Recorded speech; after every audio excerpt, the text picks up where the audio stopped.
Un encuentro con su palabra, porque secase la hierba, marchitase la flor, mas la palabra de Dios permanece para siempre. Con ustedes, el doctor José Ricardo Arias Quintero.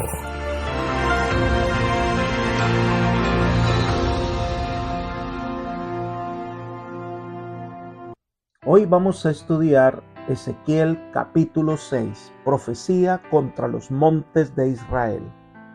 Te invito a orar. Padre nuestro que estás en el cielo, te alabamos, te glorificamos y exaltamos porque eres un Dios bueno, porque tu misericordia es para siempre. Te agradecemos, Señor, porque hoy venimos a ti con alegría para agradecerte por el perdón de pecados y para pedirte que de manera muy especial nos concedas la presencia de tu Espíritu para poder estudiar tu palabra y entenderla. Que Él sea nuestro guía, nuestro maestro, nuestro instructor. Gracias por estar con nosotros, pues lo pedimos en el nombre de Jesús. Amén. El capítulo 6 de Ezequiel es la narración de una nueva revelación de parte del Señor, pero que está relacionada con los símbolos del capítulo 5. Entre estos dos capítulos pudo haber un intervalo, pero el mismo no debió durar mucho tiempo, porque los mensajes están relacionados. La suerte anunciada a Jerusalén por sus idolatrías y abominaciones alcanzará también todo el reino de Judá, que en todos sus contornos ha habido manifestaciones religiosas idolátricas. El profeta debía luchar para enseñar al pueblo a quitarse de la mente la ilusión de que pronto volverían a Palestina. Veamos ahora lo que nos presenta el capítulo 6. Una profecía contra los montes de Israel es la primera sección que va del versículo 1 al versículo 7. Devastación de los altares idolátricos. Miremos los versículos 1 y 2. Vino a mí palabra del Señor diciendo: Oh hijo de hombre, pon tu rostro hacia los montes de Israel y profetiza contra ellos. Cuando el profeta dice, vino a mí palabra de Jehová, indica el comienzo de una nueva revelación. Este es un nuevo mensaje dado en un tiempo después del que recibió en el capítulo 5, aunque el tema es complementario. La tierra de Judá, y en especial en donde está Jerusalén, es una tierra rodeada de montañas y cerros. Los cerros y los lugares altos y los árboles frondosos, recuerden que llegaron a ser símbolo de la idolatría y el culto pagano. Miremos Segundo de Reyes, capítulo 17, versículos 10 y 11. Leamos. Y levantaron estatuas e imágenes de acera en todo collado alto y debajo de todo árbol frondoso, y quemaron allí incienso en todos los lugares altos a la manera de las naciones que Jehová había traspuesto de delante de ellos, e hicieron cosas muy malas para provocar a ira a Jehová. Así que Dios mostrará lo ineficaces que son estos dioses falsos para protegerse ellos mismos y para proteger a Israel. Ahora, la orden que recibe es: pon tu rostro, frase característica de Israel, indicando que debía colocar su rostro hacia los montes de Israel o lanzar sus oráculos amenazadores. Sigamos nuestro estudio de Ezequiel 6, ahora los versículos 3 y 4. Dice: les dirás, oh montes de Israel, escuchen la palabra del Señor Dios. Así ha dicho el Señor Dios a los montes y a las colinas, a las quebradas y a los valles. He aquí yo mismo traeré contra ustedes la espada y destruiré sus lugares altos. Sus altares serán desolados y sus altares de incienso destruidos. Haré que sus muertos caigan delante de los ídolos de ustedes. Toda la tierra de Palestina está contaminada con prácticas idolátricas. Por esto, este solemne mensaje dirige sus palabras a los montes, collados, torrentes y valles. El Señor anuncia la destrucción de esos dioses y morirán todos sus adoradores. También se mencionan los valles y arroyos, donde por lo general se levantaron altares para ofrecer a sus hijos a Moloc. Los lugares altos En un comienzo eran santuarios al aire libre donde la gente ofrecía sacrificio a Jehová. Pero una vez construido el tabernáculo, ya no se debía ofrecer sacrificios al aire libre, sino que todo debía traerse al santuario. Miremos esta indicación del Señor que aparece en Levítico capítulo 17, versículos 3 al 5. Cualquier hombre de la casa de Israel que dentro o fuera del campamento degüelle una vaca, un cordero o una cabra y no lo traiga a la entrada del tabernáculo de reunión para ofrecerlo como sacrificio al Señor delante del tabernáculo del Señor, ese hombre será considerado reo de sangre. Derramó sangre, ese hombre será excluido de entre su pueblo. Este es a fin de que los hijos de Israel traigan sus animales que sacrifican sobre el campo abierto para que los traigan al Señor a la entrada del tabernáculo de reunión al sacerdote y los sacrifiquen como sacrificios de paz al Señor. Así que según estas indicaciones, ya no debían usarse sus altares al aire libre. Esto tenía dos objetivos. El primero, prevenir que los hijos de Israel llegaran a caer en el culto idolátrico. Y segundo, evitar que surgieran santuarios no autorizados por el Señor donde podrían realizarse falsos cultos. Pero lamentablemente al propagarse la idolatría, esos lugares altos se convirtieron en los más degradantes ritos paganos.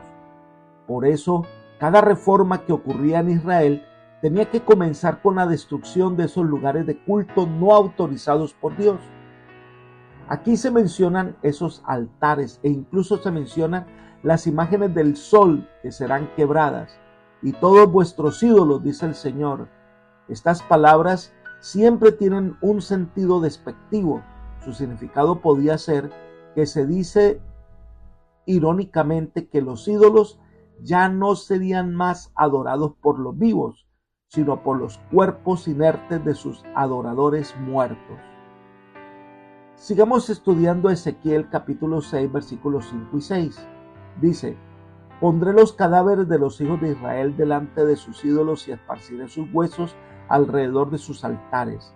En todos los lugares donde habiten las ciudades serán destruidas y los lugares altos desolados. Sus altares serán destruidos y desolados. Sus ídolos serán rotos y cesará su culto. Sus altares de incienso serán destrozados y sus obras borradas. En otras palabras, Dios destruirá la idolatría de Israel. Los israelitas deberían haber exterminado los altares idolátricos de los cananeos para así haber quitado realmente de su medio un motivo de tentación. Pero no hicieron caso a la orden divina. Sus propias obras habrán de ser raídas, dice la Escritura. Había tanta maldad y confusión que se consideraba a Jehová un Dios más entre la gama de dioses. Los profetas tuvieron que llevar al pueblo a reconocer que hay un solo Dios verdadero. Y para eso usaron dos cosas. Número uno, destacar al creador del cielo y la tierra. Este era el verdadero Dios. Los dioses falsos no crearon nada, ellos, por el contrario, fueron creados. En segundo lugar, la capacidad de predecir. Esto es lo que más atacaría la incredulidad de Israel, porque cuando se cumplieron las palabras, entonces entenderían que Dios es el verdadero Dios. ¿Saben? Jesús mismo hizo referencia a esta señal importante de la divinidad. Juan capítulo 14, versículo 29 dice: y ahora os lo he dicho antes que suceda, para que cuando suceda creáis. Esto es algo que la mente escéptica no puede negar ni atacar. Por eso el versículo 7 de Ezequiel 6 dice: los muertos caerán en medio de ustedes y sabrán que yo soy el Señor. Este pueblo conocerá, sabrá, entenderá, reconocerá que el Dios verdadero, el Dios eterno es Jehová. El término sabréis aparece 88 veces en el libro de Ezequiel. Es la nota tónica de todo el libro. Israel fue llevado cautivo porque no sabía. El cautiverio fue un proceso educativo. Por medio de la dura adversidad, el pueblo de Dios había de aprender lo que no había aprendido en tiempos de prosperidad. Elena de White, comentando esta realidad, entre otras cosas, dijo: Por el cautiverio babilónico, los israelitas fueron curados eficazmente de la adoración de las imágenes esculpidas. Durante los siglos que siguieron, sufrieron por la opresión de enemigos paganos hasta que se arraigó en ellos la convicción de que su prosperidad dependía de su obediencia a la ley de Dios. Libro El deseo de todas las gentes, página 20. El mundo de hoy, con el pensamiento del posmodernismo, pues considera a Dios, Jehová, un Dios entre todos los dioses que existen en el mundo, que lo importante es adorar a un ser superior. Hoy el mundo necesita reconocer que solo hay un Dios verdadero, que solo existe un Dios creador, un Dios eterno, y las profecías tienen como objetivo mostrar la diferencia con esos dioses falsos inventados por el hombre, y entonces todos sabrán que Jehová es Dios. El mundo de hoy necesita conocer esa verdad. Entonces el Señor presenta un mensaje de esperanza en medio de la apostasía de Israel. Miremos los versículos 8 al 10. Aquí se presenta un remanente. Leamos el versículo 8. Pero dejaré un remanente de modo que tengan entre las naciones algunos que escapen de la espada cuando sean esparcidos por los países. Tal como ocurre con frecuencia con los mensajes proféticos, aquí hay una vislumbre de esperanza en una profecía de calamidades. Debido a las difíciles condiciones que experimentan, habrá un grupo de personas que reconocerá su pecado y confesará a Dios sus faltas, se arrepentirá y buscará a Dios de corazón. Por medio de este resto o remanente, cumplirá sus promesas a Israel. El tema del remanente es una enseñanza clara que la salvación es individual y es el resultado de la decisión personal. Puede haber muchos miembros en una iglesia, pero Dios salvará a aquellos que de manera personal deciden permanecer fiel a los mandatos divinos. Son los que de corazón adoran al Señor. Debemos aclarar que Dios no desea que tan solo unos pocos se salven. No quiere que ninguno perezca. Sin embargo, el hombre, usando su libre albedrío, debe escoger la salvación y gracias al don de Dios podrá ser considerado apto para la vida eterna. Miremos el versículo 9. Entonces los que de ustedes escapen se acordarán de mí en las naciones en las cuales hayan sido hechos cautivos, de que yo quebranté su corazón adúltero y que se apartó de mí, y sus ojos que se prostituyen tras los ídolos. Ellos se detestarán a sí mismos a causa de los males que hicieron por todas sus abominaciones. Qué tremenda descripción de los pasos que Dios tuvo que dar para poderlos salvar. Primero, este remanente experimenta el dolor debido a los pecados y debido a que no hicieron caso a la voz del Señor. En segundo lugar, el Señor los quebrantó. Esta palabra se entiende como romper, separar, machacar. Esta terrible prueba era con el objeto que vieran las consecuencias de la idolatría. En tercer lugar, se mencionan los ojos, porque son el medio por el cual el corazón ha sido reducido por el mal. En cuarto lugar, dice, se detestarán a sí mismos. Esta es una señal de una tristeza piadosa que, si se permite que se complete y perfeccione, puede llevar al verdadero arrepentimiento. La verdadera tristeza se produce de la siguiente manera. Dios detiene al hombre en su caprichoso proceder y lo invita a examinarse en el espejo de la perfecta ley divina. A la luz de esa ley, que es la gloria del Inmaculado Jesús, el alma descubre que está minada de pecado. Desaparece el ensalzamiento del yo. Comienza un intenso horror de uno mismo. Estando en esta condición, el pecador confía su alma desvalida a Jesús y depende plenamente de los méritos divinos. Su arrepentimiento es aceptado. Lo siguiente que describe este pasaje es la actitud de este remanente cuando reconoce que lo terrible del cautiverio se debe a que han abandonado al Señor y que su idolatría y que la infidelidad con Dios los guió por el camino de la perdición. Entonces se arrepienten y buscan al Señor. Versículo 10. Entonces reconocerán que yo soy el Dios de Israel y que siempre hablé en serio. Allí caerán en cuenta, reconocerán a Dios entenderán. Este es el objetivo de la obra del Señor, reconocer que Dios es Dios. Entonces el Señor usa un poco de ironía para llamar la atención del pueblo sobre el castigo que vendrá. Esta es la sección que va del versículo 11 hasta el versículo 14. Miremos el versículos 11 y 12. Así ha dicho el Señor Dios: golpea con tu mano y pisotea con tu pie, y di: ay de todas las terribles abominaciones de la casa de Israel, porque con espada, hambre y peste caerán. El que esté lejos morirá de peste, el que esté cerca caerá a espada, y el que se quede será sitiado, morirá de hambre. Así agotaré en ellos mi ira. El profeta debe realizar dos acciones para transmitir una mezcla de emociones, estupefacción, asombro, y ordena que debía aplaudir como burlándose de ellos debido a que gracias a su pecado, necedad, terquedad, ellos traerán la ruina total de la nación. Este pueblo será destruido, este pueblo será asolado, este pueblo morirá. Pero ellos creen que no, que rebelándose contra Babilonia van a triunfar sin Dios. Pero lo que hará es que acelerará su destrucción, y por eso el profeta es enviado a aplaudir, y la segunda acción es golpear con el pie por el mal que se prevé.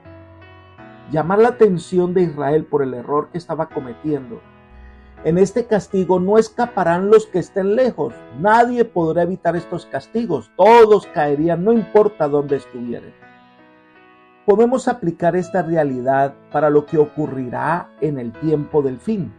Elena de White lo describe así: todo se está preparando para el gran día de Dios. El tiempo durará un poquito más hasta que los habitantes de la tierra hayan llenado la copa de iniquidad, y entonces la ira de Dios, que ha estado dormida durante tanto tiempo, despertará, y esta tierra de luz beberá la copa de su ira sin mezcla. El poder desolador de Dios está sobre la tierra para destruir. Los habitantes de la tierra serán afectados por la espada, por el hambre y la pestilencia. Esto está en Testimonios para la Iglesia, tomo 1, página 324. Los impíos reciben el castigo como resultado de su rebelión contra Dios. En la parte final del capítulo 6 de Ezequiel dice que Dios se manifestará con su castigo terrible para que el pueblo pueda entender. Versículos 13 y 14. Y sabrán que yo soy el Señor cuando sus muertos estén en medio de sus ídolos y alrededor de sus altares, en toda colina alta y en todas las cumbres de los montes, debajo de todo árbol frondoso y debajo de toda encina coposa, lugares donde ofrecieron grato olor a todos sus ídolos. Extenderé contra ellos mi mano y convertiré la tierra en desolación y asolamiento en todos los lugares en que habitan, desde el desierto hasta el Dilat, y sabrán que yo soy el Señor. Aquí se enumera todos los lugares donde la gente solía levantar santuarios para la idolatría. La cima de los collados eran lugares predilectos para levantar santuarios. Por ello allí Dios hará que los muertos queden sobre estos altares, indicando que estos muertos estaban adorando a dioses muertos. Es decir, nada pueden hacer estos ídolos para librarlos. Este pueblo reconocerá que y se dará cuenta y entrará en razón que Dios es verdadero, que les había advertido y que ellos no quisieron entender. El fin de toda esta lucha es el reconocimiento que Dios es justo y verdadero. Apreciados amigos y hermanos, hoy también el mundo está en lucha contra Dios y su mensaje. Hoy el mundo se burla del mensaje de Dios. Hoy los hombres levantan su mano en desafío a la autoridad divina. Por eso Dios envía mensajes claros, advertencias, profecías, llamados al arrepentimiento para que reconozca que están en el camino equivocado. Pero al final de la historia, cuando Dios se manifieste y el castigo sea sobre los impíos, entonces todos reconocerán: verdaderos y justos son tus caminos, Rey de los santos. Y todo el universo reconocerá que Dios es Dios, que Él es justo. Todos reconocerán que Él tiene razón, pero para los impíos será tarde. Para los hijos de Dios el comienzo de una nueva era, con Jesús por la eternidad. Tú debes estar en ese grupo. Por eso hoy entrega tu vida al verdadero y único Dios. Que el Señor te bendiga y te guarde y te guíe por sendas de paz, es mi oración por ti. Amén.